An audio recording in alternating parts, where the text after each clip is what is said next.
about. Trying to figure out what it's all about. Existentialist. Am I worth anything or just discount? I don't know. I don't know. I don't know. Spending time all alone, sending my songs through the phone, dreaming of a better home, while focused on trying to hone this craft, witchcraft. I hope the Bluez let this last. I don't know if the earth is painted blue. That was a great sounds of Watson with Outside on WNHH-LP 103.5 FM New Haven. Myself, Prestige, with my partner in crime, Long Island raised, Elm City made, EZ Bluez is in the building. EZ Bluez, you are always better with introductions, better than me. Who do we have with us today on Behind the Brand? Ladies and gentlemen, we're going to go on a different type of journey today. We're not going to go in the time machine, although we kind of are. We're going to talk about the most wonderful land in the world, and that is Imagination Land. Imagination Land is so, so important. All of the most creative people in the entire world came out of aspects of imagination. I just finished reading a book about Robin Williams, and he talked about playing with his soldiers in his room by himself, having full storylines that go through where it wasn't just bang, bang, blow them up. Imagination should be cultivated. Imagination should be raised, and there is a place in these incredible tabletop type games where the average Joe who just got kicked by his boss can be Lord Farquhar and fully dominate the entire world. And you, right there, you understand how important that can be, because when the real world kicks you in the face, Imagination Land sets you free. Now, our next guest can be considered a mayor of Imagination Land. Some people say he is cooler than cool. Some people say he is greater than great. I like to call him Matt Fantastic from the incredible Elm City Games. Put your hands together, not if you're driving, 10 and 2, no accidents. But put your hands together mentally for the amazing Matt Fantastic. Hey. I'm very happy to be here. That was a better intro than I ever give myself. You ask me what I do, I don't know. I make games, I guess. You do way more than that. Okay. And you also provide a safe space for people in the beautiful city of New Haven to engage in community and to engage in that wonderful land of Imagination Land. And for that, it is absolutely incredible. In your career, what brought you from being Matt every day to Matt Fantastic, and creating these games? What was that journey like for you? Yeah, so I grew up a huge nerd. I had a gaming family. It was a really big deal when I was a little kid and got to join the family D&D game. And so, that was just kind of always part of my life growing up. And then, you have a hobby and you start, kind of doing a little bit more. And then I started going to conventions, and then I started volunteering at conventions, kind of like, running D&D for Wizards of the Coast, stuff like that. And then, you start getting paid a little bit, and then it's kind of this is a pretty cool little side hustle. And then, one thing leads to another, and you're like, actually, I'm kind of in between things. I could just do this, I guess. And then, 15 years later, you have a career making games. Wow. Wow. That's amazing. Yeah. So, I mean, it is very much grinding my way up. Right. So, I don't think that everyone needs to do this. I don't think that there's any kind of like paying your dues or whatever. But for me, it very much was that, I started out, driving 8 hours to go to a convention, 8 people crammed into a minivan, and 6 people in a room, and we're all squeezed in, and we're all working, and barely getting paid enough money to eat lunch, right? But hey, foot in the door, making it happen. And just doing that, and being the person who was always there early, was always there late. Not that I didn't stay out late, I just somehow didn't sleep when I was younger. And you just get a reputation for being somebody who works hard, who does this stuff, and then it just kind of snowballs from there. It's very much a situation where I think ultimately a lot of success comes down to luck, and being in the right place at the right time, talking to the right person, having the right opportunity come up. But it's really important to make those opportunities for that luck, right? So if I happen to be wherever and I talk to a person, that could be the one first conversation I have, right? And oh man, it happened. But most times it's I had 1,000 conversations, I did 1,000 things, I did 10,000 things, and then one of them actually paid off, and then that's where it snowballs from. So ultimately you work hard, but a lot of it is to create those opportunities, and give yourself a chance to have those chance encounters, to meet those people, to be around. When I first started going to conventions, I was 100% just like sneaking into all these, events and parties, and, companies would have these, these things, and, I'd be sneaking in and like eating all the snacks, and that was my dinner. And then, and I'm just like walking around, people are like, oh, who's this guy? And it legitimately started to reach a point where I could go to certain events and they would recognize me because, I was doing a ton of shows. And they would recognize me and just be like, oh, hey, Matt, like, what's up? Come on in. Like, wasn't on a list, was nobody at the time, but I just, was around a lot. And, you just kind of start becoming part of the scenery. And then all of a sudden people are like, oh, well, I mean, what do you do? And you're like, I aspire to do things, I guess. Well, they always say I really sells. Yeah. Should I say that again? Well, they always say great personality does sell. Oh yeah, I mean, so a big thing for me is that totally organically, it was not at all planned. There was a period in my life where I used to like to go out in princess dresses, not drag at all, not at all. Like I wasn't trying to fool anybody. It was just me, like walking around like a gorilla in, like a sexy Snow White. Became the signature look. But I just thought it was fun, and you go out and have a great time, and it was a really good filter for being at parties and being out and whatever, and meeting the kind of people that you'd want to meet. Because there's people that see that and are like, I'm not into that, and it's like, all right, cool, like that we weren't going to work out anyway.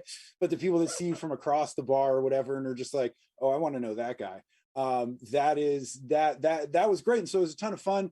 And then that started sticking at conventions, because obviously at conventions, you're doing your extra, right?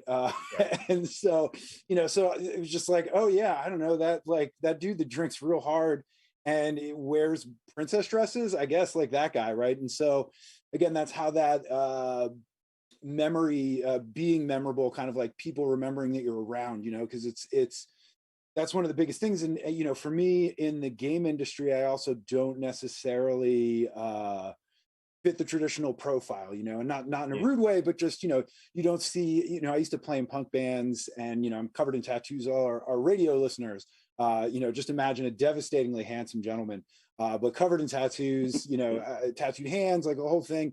And I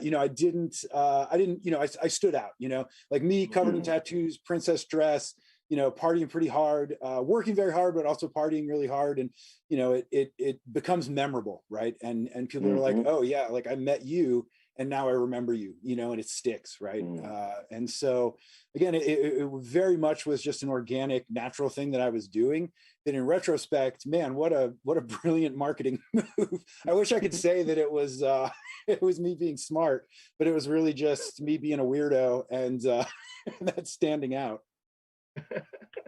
Well, no, it's incredible because last week we had Cannabis Corner on, and then we were on Cannabis Corner. We're talking about branding, and my exact words were, "You are your brand. You go out and you have to just be yourself, dialed up to 11, and that is what people become invested in." So I love that today we get the reinforcement of what I said last week. So thank you for parroting me. That was amazing. Made me feel special. Yeah. I mean, it helps when you're a cartoon character of a person. We're brothers. So, I mean, if we are related. Yeah, it being a ridiculous character just every day naturally is, you turn that up and it's like, oh man, like, well, at least you remember me.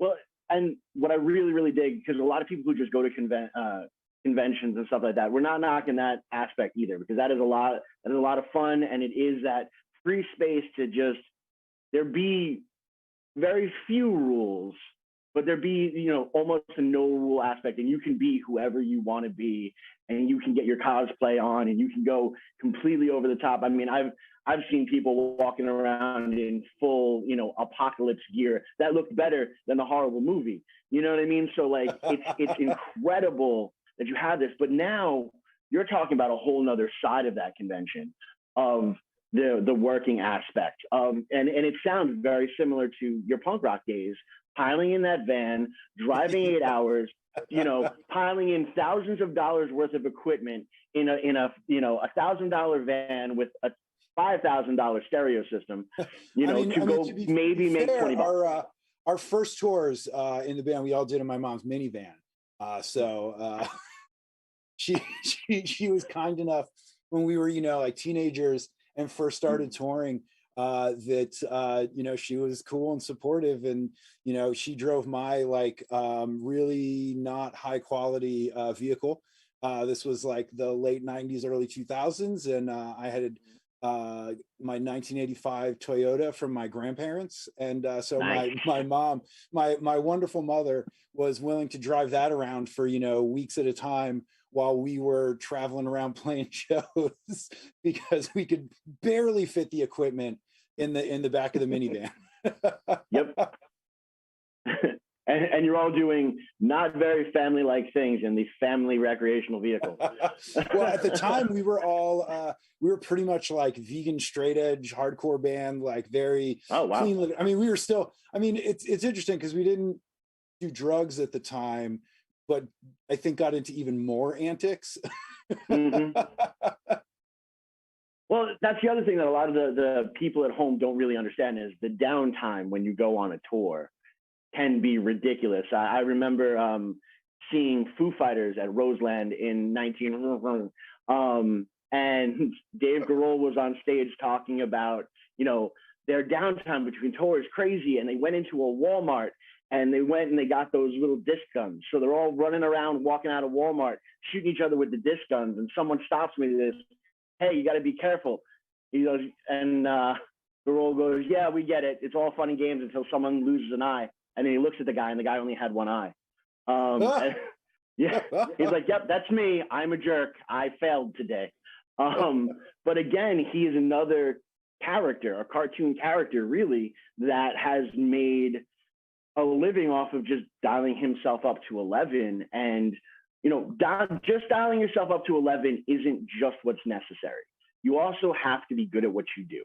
And you are very good at what you do, whether it be the game creation aspect or it's cultivating a local scene around gaming. So, you know, let's fully give that credit. Before we switch gears real quick, I do want to say that, you know, I think it needs to be authentic still though, right? You know, like I think that it's advice that is, you know, being a cartoon character works for me because I just am, right? So like you said, you turn yourself up to 11, right? I mean, that's the thing is, you know, authenticity is what people really want to connect with, right? And, you know, people can tell when you are putting on a show versus when you are just being yourself, you know? So even if you're not, you don't have to be a big cartoon character. You don't have to have that huge personality to get there. You know, it's just be nice, be kind, listen to people, be genuinely interested in what people are talking about. And, you know, it's maybe a little harder to get remembered than when you're a drunk gorilla walking around in a princess dress. But you know, I think authenticity is number one, you know, above everything. But I love what you said about, you know, conventions being a place where you can be yourself, you know, and that you know, it's a place where people feel safe to just be weirdos and to be not judged and to be among people who, you know, even if we're not necessarily into whatever your flavor is, we all recognize, hey, we're all into weird stuff, and we're all into, you know, we're all into whatever we're into, and unashamed and unabashed fans of that thing. And so, you know, I love that convention vibe. And, you know, to segue into what I think you were leading into, which is the Elm City Games community here, that is very much, you know, what drives us here. You know, I mean, for me, you know, like I said, my main career in games is actually designing games, running a creative studio. And so Elm City Games was kind of a natural outgrowth of that. And so we very much are driven by the community more than anything. You know, we love games. We want to sell games. I love connecting people with, you know, finding what they want and what's going to be the right thing. But ultimately, the thing that drives me is, you know, kind of making the place that I want to hang out at, making the place that I wished I had when I was a kid, making the place where, you know, we can be a positive force in, you know, the community, in people's lives. We can be a space where you can come and be you, whatever that means. And you know, something that you know, an example that really sticks for me is that there are a number of people who are transitioning, and we are the first public place that they really come out to, right? And that they're testing the waters, and they come here because they know that, hey, everybody's going to be cool about it, and nobody's going to give you a hard time, and everyone's going to be positive and supportive, and you know, you can show up here however you are and know that, hey, like nobody's going to be like, oh man, like what's up with this person, you know? Like it's you know, we get to be that place where people can be themselves, where people can be whatever they want to be. And you know, like you said, some of it's imagination, but some of it's real life, you know. And it means the world to me when I have you know, like teenagers in particular kind of come in and sort of discover that you know, I hesitate to say that they're not alone, because with the internet and everything, you know, you have these communities, but a lot of people feel like they are, you know, sort of stuck and are only at home online or something like that. And we get to be a place where they're like, oh, hold up, like I can actually go somewhere and do something and meet people and go out, and I don't have to feel, you know, uncomfortable in my own skin, in my own situation. And that just, I don't know, that's what really drives me the most. No, and it's so true. And kind of to piggyback off of that, you bring up a point, kind of, and I'm going to fully bring it up. But it's so interesting that it's these type of environments that are usually, you know, and come from a rogue type of play or a rogue type of lifestyle for many, many, many years, and even a little bit now, not as much as we'll say 10 to 20 years ago. But like, I remember growing up through, you know, if you play D&D, you're going to hell, you're summoning the devil, you know, and you either had to sit there and be like, bring on the devil, or like, I'm just going to go do this hiding in my friend's basement under a sheet and it's going to be fine. And it's those type, you know, and I feel personally from a society standpoint that it's because these type of things provide a culture that has those things where you can just be yourself and you don't have those typical rules where everything has to fit into a certain square peg round hole type of aspect. You know, where it kind of becomes demonized because the society around us cannot control the society that should be, if that makes sense. Yeah. Funny. That reminds me of a very funny story of being in, I think, fourth grade. And, you know, I came from a D&D family, like I said, and the teacher, not in a really negative way, you know, called my mom in and was like, hey, listen, so like, you know, Matt's writing these stories, you know, doing creative writing, writing these stories about like the devil and hell and like all this stuff. And like, I mean, like, we're not mad at him, but like, I mean, you should, is that cool? Like, you know, like as a parent, like, do you need to be concerned or whatever? And she's like, oh, no. He's just really into D&D.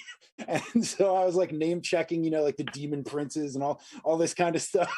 And, you know, the teacher's like, I don't know about this Asmodeus and all this and that, you know, and, you know, fortunately it was, I was not in a situation where it was, you know, seen as a big negative. You know, everybody was pretty cool and supportive. You know, I'm eternally grateful for having a family like that, you know. But yeah, it's you know, we're definitely, it's interesting because tabletop, especially compared to the digital world, right? So digital games, you know, not to age us too much, but you know, like when we were adolescents in the late 80s and into the 90s, you know, video games were still kind of a weird thing, right? You know, especially then because they'd peaked, you know, in like the 70s, early 80s. as like a thing that adults did, and then it totally took a dive, and then But by the man, time the we were thing around, that I gotta do, I gotta let oh you know yeah, we're on WNHHLP 103.5 FM New Haven, behind the brand, myself, Prestige, and my partner in crime, who's not missing in the world of Wi-Fi, is EZ Bluez is in the building. Matt, fantastic. Thank you for being on. I didn't mean to ruin that train of thought, but if it's still in your head, please continue. oh man, because you said that, it's gone now. Go! Go! As soon as you said Well, no, remember, here's it's the like, thing. oh. I can kind of refresh a little bit, and maybe we'll go Oh, into video All right, games. my That brother. was it. I was talking about video games. The video games are Yes. cool. Yep. And video game. I mean, I love video games. I love digital games very, very much. But at this time, video games are bigger than movies, right? They are huge, right? Whereas tabletop, we still have kind of an outsider, like little outsider thing, and it's weird because tabletop is still huge as an industry, right? But people tend to think of Monopoly and Risk and stuff, stuff that you can just get at Target or whatever. Although Target actually has a really good game selection these days, but tabletop is definitely still a little more out there, right? Like if you say, oh, you're into video games, no one is ever gonna, well, not no one, most people are not gonna bat an eye if you're like, yeah, no, I'm 40 and into video games. People are like, right? Especially when you broaden that to include sort of like mobile games and Farmvilles and stuff like that, right? Whereas tabletop is definitely still a little more out there, like, oh, what are you up to? Oh, I'm gonna go play a bunch of weird games for 8 hours at my friend's house is still a little we still are nerdy, right? We're still you could rock stars are into video games, right? Whereas when somebody's into tabletop, it's a little weirder, although it's great. Lately we have Henry Cavill from The Witcher is super into Warhammer. You mentioned Robin Williams was also super into Warhammer. So there's little nerds that kind of like sneak around. You don't hear about it as much, but it's great. Well, I'm from Long Island, and the Great South Bay Fest. They had Mighty Mighty Boss Stones a couple years ago. My friend DM'd a Dungeons and Dragons game for the Mighty Mighty Boss Stones. So, and I get Dave Grohl talks about his love for D&D. It's there, and it's always, and it's so interesting because society kind of, you talk about even, World of Warcraft and stuff like that. They're always going to go to, and you always see that lowest common denominator that they put up, and it's always going to be that archetype when people think about it, when that's not the reality. The reality is, that lawyer that just, got you a better deal on your house probably hangs out at the shop, or, or, that incredible hip hop artist that, has that single that just went, super platinum is more than likely, playing Axis and Allies, or these different type of things, and people just, they're either completely blind to it. They're like, oh, that can't be true. Why are they playing these silly games? But it's not silliness. Like, look, if anyone is ever judging Monopoly as per like their tabletop game, that is one of the most frustrating games in the history of forever. That game divides families. I swear that game might be the reason why there's this crazy rift in this country right now. Just because by like the third hour of Monopoly, you finally flip the table and you're cursing out your grandma because she's a cheater. Like that, that game runs real and deep. But if you can take that type of passion and then kick it into your imagination aspect, and also then kind of play that extra game, because you're playing the game in game, but then you're also having these conversations and socialization with the people you're playing with. And you have to realize where you need to switch off between, and that's where the term meta really came from. And now Facebook has stolen that. Well, so one of the things that's so exciting about tabletop is that it requires existence in that physical space, and it requires that sort of socialization, right? And it's part of why I think it's natural to build a community around, because you kind of have to have people to play games with, right? I'm going to set it up and look at it. I mean, there's solo games, things like that, but ultimately, gaming is a social hobby, right? Like tabletop gaming is 100% a social hobby. You are hanging out, right? The game is the game on the table, but then there's the game above the table within, like that meta of, if you think about like diplomacy or risk or something, right? And I'm just like, hey, Preston, you know what, man? I heard Easy's trying to get you on this one, right? And then I'm like, Easy, Preston just told me he was coming at you, right? And so then, that's something that I think is pretty unique to tabletop games, right? Is that you can look somebody in the eye and lie to them and try to tell if they're telling the truth and, sort of hustle each other. And, especially with some of these bigger epic games, right? Somebody goes to get a sandwich or the restroom or whatever. And you're like, all right, cool. So like, screw that guy, right? Like that kind of stuff is something that is really unique and I think very and intrinsic to tabletop games, right? Is like I said, I love digital games, but there's nothing that compares to, at least technologically, in 30 years or whatever. I mean, I'm going to look like an idiot now, but the good old days where you had to exist in physical space, right? But nothing compares to that, right? Nothing compares to sitting around a table with your friends, with your family, with strangers that you met at the game shop or at a convention or wherever, and you kind of bond and have this experience over this game, right? You're necessarily having some conversations. You're necessarily talking to each other. If you are somebody who drinks, you're having a few beers, hanging out, and it's amazing, and it's something too that I think transcends being a nerd, right? It's we talk a lot about sort of like big games like D&D or some of these big nerdier pursuits, and I say that with love, of course, but the reality is that everybody loves games, right? Fantasy football is D&D for jocks, right? Like and like I enjoy fantasy football too, and it's literally like the same. You're looking at stats and you're trading guys around and you're doing all this and that. Everybody, I think, play is sort of intrinsic to humanity, right? And so for us, a lot of it is just trying to find the right thing, right? And a lot of times it's the actual game on the table isn't as important as the vibe, as the people you're playing with, as just hanging out. It gives a little structure, it gives us something to do. We're hanging out, we're creating these moments together. But really it's about having something to connect over, have something to bond on. I liken it a lot to sort of at a smaller scale, like going to a great concert or whatever, or a sporting event, and you have this kind of shared experience, right, with a bunch of people. And that's what's so exciting to me, at least at these things, is everybody singing along to somebody, or everybody dancing to somebody, or everybody cheering the agony, the ecstasy of when the Packers win or lose, right? And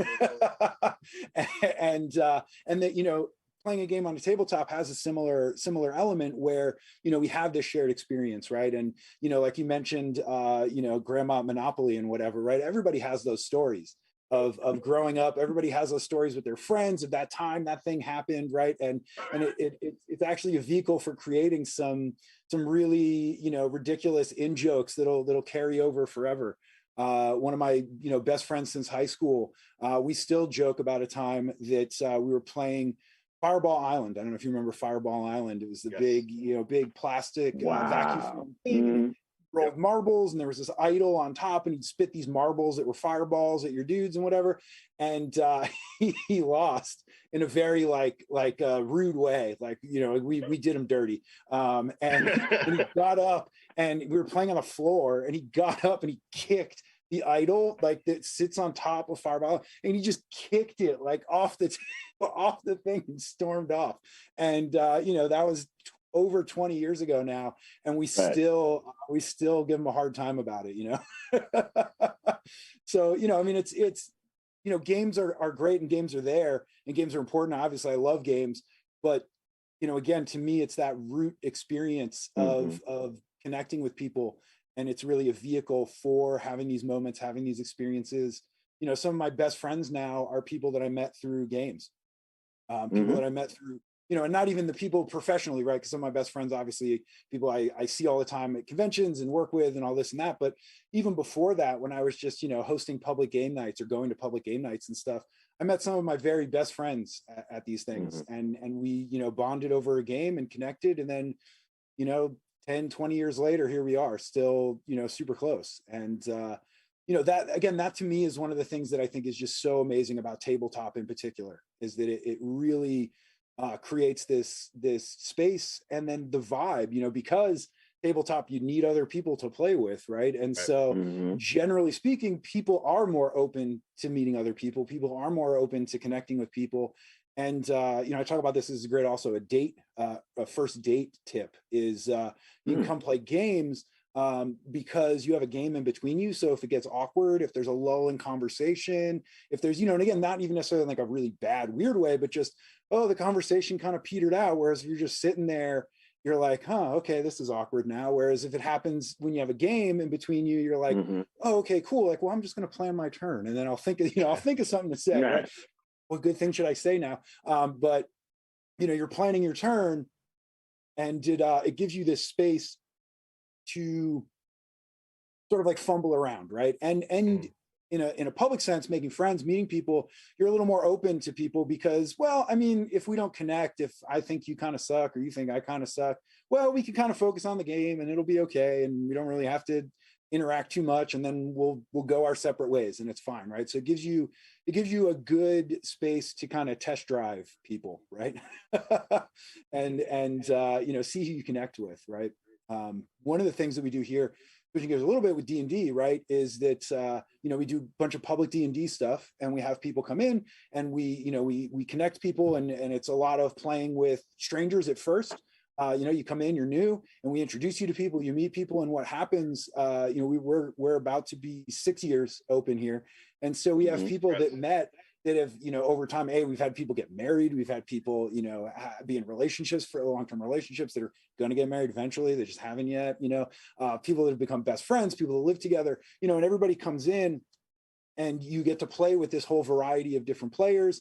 And, you know, it's not that there's one wrong or right way to play D&D in particular, but there's different vibes you can have, like super combat heavy, super story heavy, super, you know, just weird and out there. And you can play with a bunch of different people and have this kind of different experiences within this system, but you find the people that are your people, right? Within that sort of like the sub groupings, right? And it's, I think one of the coolest things to see here at Elm City Games is the way people kind of meet and coalesce, and you kind of watch the social dynamics of, you know, like I'll see people come in and I'll meet them and I'll talk and I'll be like, oh, I bet you're gonna be friends with these guys, right?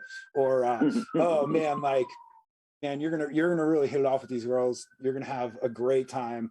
And then, you know, it's interesting to see when I'm right. No, it's so important to have that intuition and stuff like that. And for the listener at home, if you want like a good society point to look that into, if you guys remember High Fidelity, there's a moment where the record store is completely full, and he leans over to his coworker and he goes, "Watch this! I'm about to sell nine copies of Modest Mouse." And he puts Modest Mouse on, and you watch the audience, you know, start to bop along, and like, "Hey, who is this? Modern Mouse? I gotta get this record." You know, and you have that type of aspect. Or if you've watched, you know, from you know, Kevin Smith's point of view, if you've watched Comic Book Men, you know, you see this old other side of a culture. I would love to see, and maybe we'll talk about it off air, but I would love to maybe orchestrate like a TikTok channel for you guys, where you have these little moments throughout your day that have this incredibleness that can be put out there, that can be broadcast, that can shine an extra light on what you're really providing, you know, because you're providing more for the community than just a place so I actually retail. So interestingly, I have had plans to start a TikTok for a while, and I was like, oh, you know, like I'll get it going. There was this big convention month and a half ago, the only convention I did all of 2020. Everything was kind of looking a little cooler, vaccines were kicking in. I was like, okay, let me try this, and it was just before everything kind of exploded, and of course it's Forever Stoked, because the name of my studio is Forever Stoked Creative. And it's basically me just talking about something I think is awesome, right? Because that's all I want to put out there is what am I excited about? Here's the thing I'm excited about. However, what I did, of course, is that I get to the convention, I'm ready, we built our booth, and I'm like, hey, this is Matt Fantastic. I'm gonna show you all the stuff I think is super awesome this weekend. I'm really excited, whatever, and then didn't post. So I did the intro and then just got too busy and distracted, and then the most popular, I did like maybe 5 more. The most popular one was we were walking from one event to another it was in Philadelphia, and we happened upon a parade. I believe that it was the saint of a church, and it was like a Mexican church, and it was their saint. Word. Holiday, and so they had this great parade, and I love mariachi music in particular, and so it was awesome. And so my most popular little thing from this game convention was me just kind of a few beers in, being really excited about this parade. We were just kind of like, all right, well, we're just going to walk around with this parade for a little bit, right? And it's social media is a mixed bag for me. No, it's so true, and just from an advice point of view, that's why it's good to have someone just kind of filming the entire time, and then 2 days after, then you edit that material and you have your 15 seconds and all that kind of stuff. But that's way too technical, and no one actually has time for that. I mean, I dropped out of film school, so I know a thing or two about We should have a conversation. We're gonna talk. Penguin Night at Elm City Games. I'm just saying, sounds good. Hey, Matt, for Elm City Games, have you lost count of how much stuff you have in the store? It seems like it's like a packed inventory what you guys got when it compares to games. So retail. So we do 2 things here, right? At Elm City Games, we do 2 things, or 2 main things. So we do retail, where we're just kind of a game store, typical thing. I think we do a really good job with it. We're really curated, especially because of my role, my business partner's role. She also participates in the industry beyond just co-owning Elm City Games with me, and so I think we do a really good job of bringing stuff in. But then we also have that community side, and so effectively we have 3 storefronts on Orange Street in New Haven, and one of them is all the retail, and then the other 2 are that kind of community event space. And so in terms of retail, I have no idea what the number is off the top of my head, but we can check because we have inventory. So I know I could know how much stuff there is. With the library, so we have a huge game library where people come in, and that's a big part of the community stuff. You can come in and you can play any of these games, right? That is somewhere in the 12 to 14 to 1500 ish games. Wow. Yeah, it's there's a lot. But what's even funnier about it, and I joke about this a lot, is that we've rotated over the 6 years, because we've added, but we cut back. We add things, we remove things, over time, see what's getting played, whatever. But a lot of the backbone when we launched was all my game collection. So I had a similar size collection. I mean, most of the library, more than half of the library, at this point, is just stuff that was mine. And so it's a great way to see my game collection get played. People are what about your games? Are they going to get ruined? Are they going to get beat up? Whatever. There's a handful of games that I keep back. Things that are sort of like, for one reason or another, I don't want to see get the business. But like, it makes me so happy if a game wears out, right? Like that's awesome. Like that means that it got played. It doesn't need to sit on my shelf, right? I'd much rather, it get played by people. People have fun with it. It gets seen, So it's been great, like having that, having that library aspect, and so yeah, that is hard to keep track of. When we first opened, we tried to have a list of everything we had in the library, and we kind of did when we first opened. We hadn't moved the bulk of the collection in. We started very small, And that was given up on like a month later. It was like, this is a nightmare. What are we thinking, right? There's just so many games out there. Oh, too much. And I love how you brought back nostalgia with the whole Monopoly of the fights. For me, it wasn't Monopoly, it was Uno. I got a lot of fights with Uno, especially with the draw fives and all that. But that's just on my part. I think you guys got the perfect location. It's right across the street from Barcade, so it's like two communities going back and forth. And yeah, we have a huge crossover. We actually do a deal where our members get a deal over there, and like our staff, nice. we go back and forth. All their people have memberships here, and we do a bunch of promo stuff together. Obviously, since COVID dropped, there's been a little bit less of that, but we love each other, and like you said, it's a huge synergy.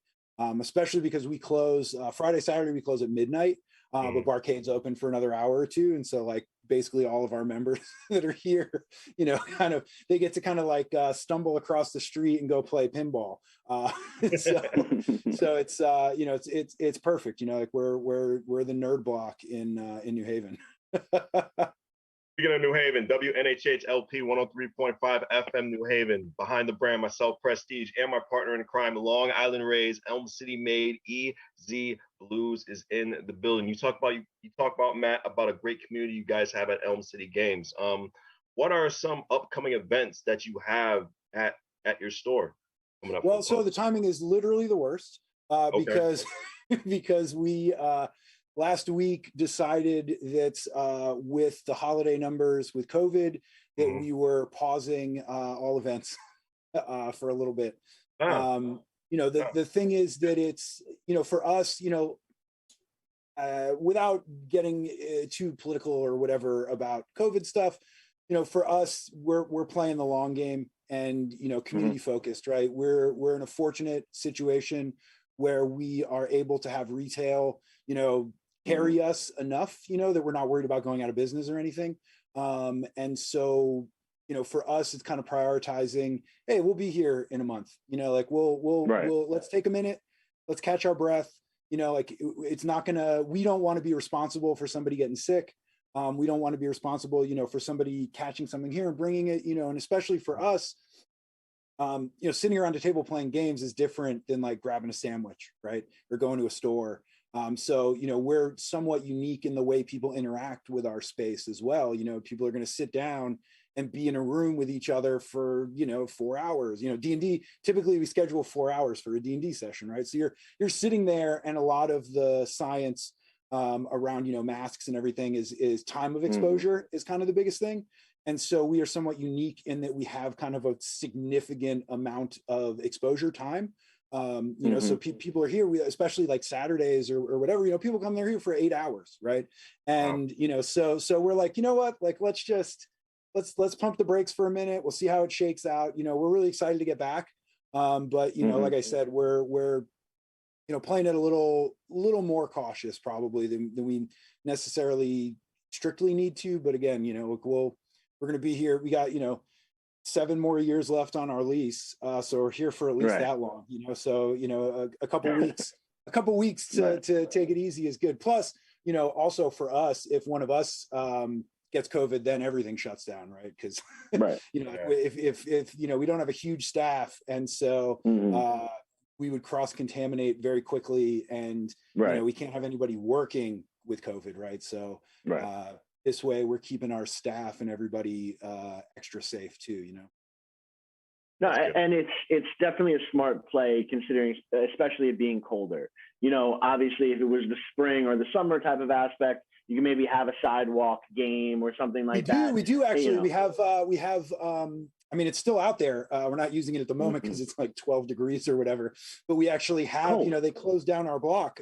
So we helped get that going. And so our block is actually closed to traffic. This year, I think it's going to open up again April 1st, or close off again, I guess, April 1st, close basically for the winter, so they can plow and everything. But yeah, we have outdoor seating. We have, about 20 seats outside across 4 large tables and then a couple smaller tables. So that was great all summer. We were able to like have people that were, maybe a little bit less comfortable with interior spaces or whatever. We can come play games outside. We got little stones that you can put down on the kind that you have in like vases, right? Those little decorative, little marbly kind of glass stones, and you can put that on your cards. You hold the money down in Monopoly, whatever. And so I personally have had a great time playing outside all summer. So, so we again, winter. We'll take a little break here. It's okay, but we'll come back stronger than ever, right? Yeah. Oh, and especially January from a retail point of view is always a slower month. 9 times out of 10, if someone even breaks even in January with the amount of returns that just they see, and I'm talking more at the corporate level, not necessarily the mom and pop level, but there's some corporations that will go in the negative in January because of everyone who either wrongly purchased because that one aunt refuses to buy you what you actually want, and you did not want those feety flipping rabbit pajamas. So well, you have to return if you like ducks when you're 6, then for the next 40 years of your life, you're going to get ducks from the one. Exactly. And then you're ducked. It's plain and simple. Yep, every year I just get ducks. For me, unfortunately, just a whole bunch. Is into D&D, so my uncle and my cousins and stuff, they nail it. They give me great stuff. That's awesome. That is awesome.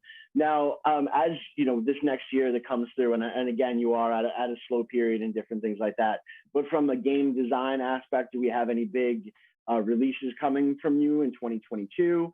Do you have maybe an outdoor, small 3-day convention you're going to run this summer or something like that? What do we have to look forward to? Well, so I'll work in reverse order. So we usually do, we're not sure yet because everything is still kind of up in the air, and now's the time that we'd be kind of setting it all up.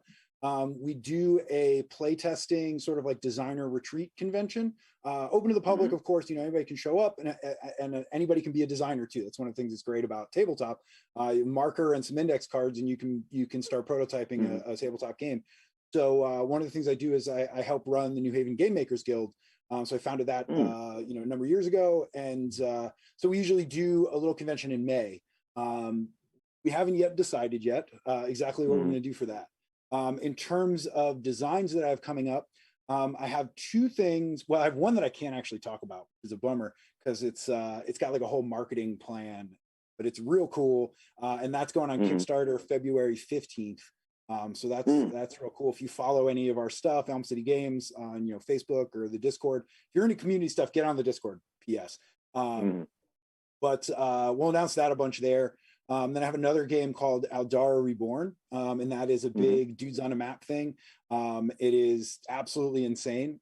So if you imagine, if you're not a gamer and you think about something like a Risk, you have a big map and you're, fighting each other on this map. That's coming to Kickstarter February 22nd, so a week later. Nice. So it's going to be a very stressful month for me. Although thankfully, most of what I do is design. I don't publish. Right.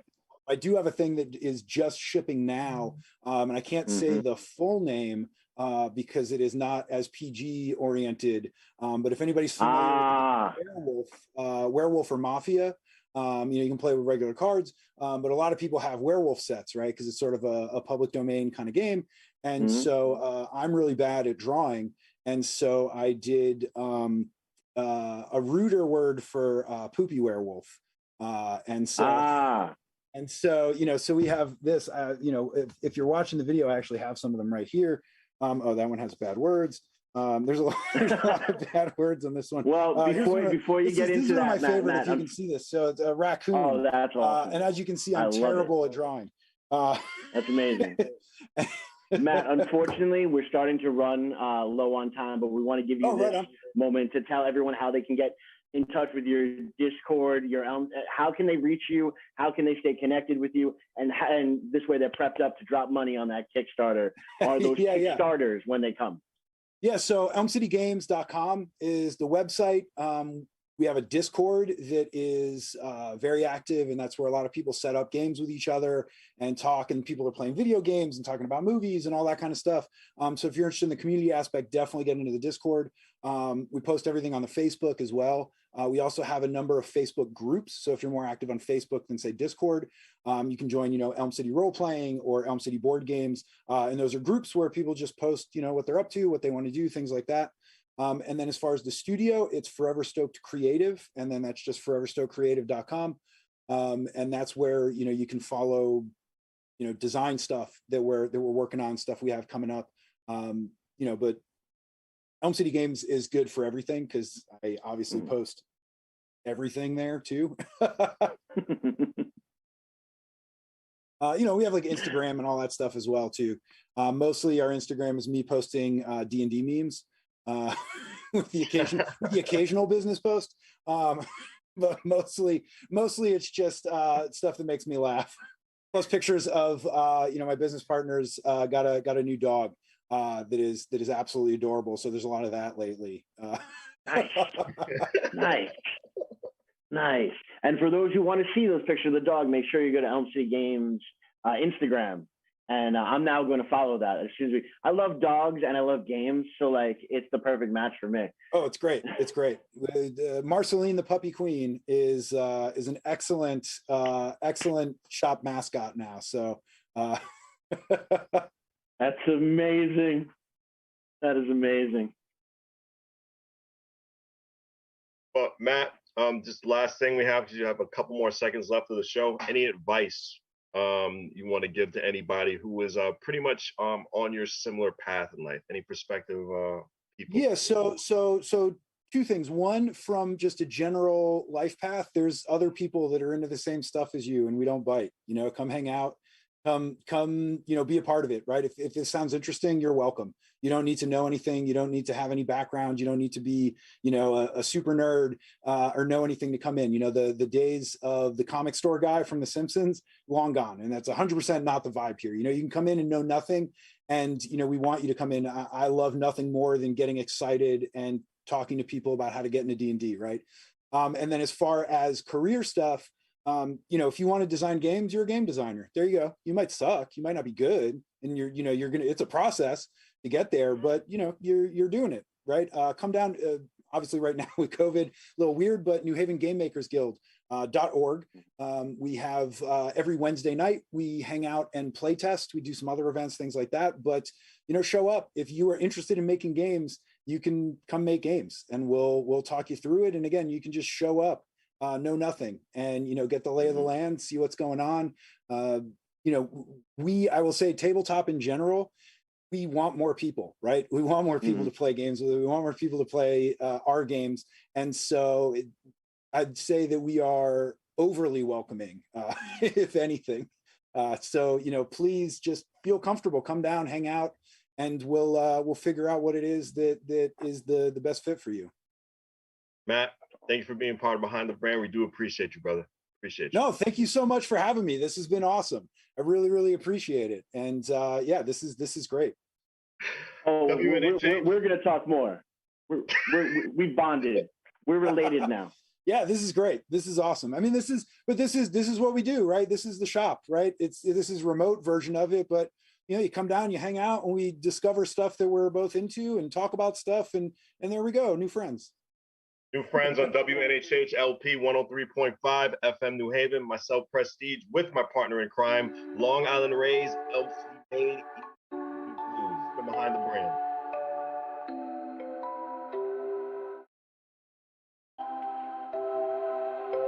Wondering what to write about, trying to figure out what it's all about. Existentialist, am I worth anything or just discount?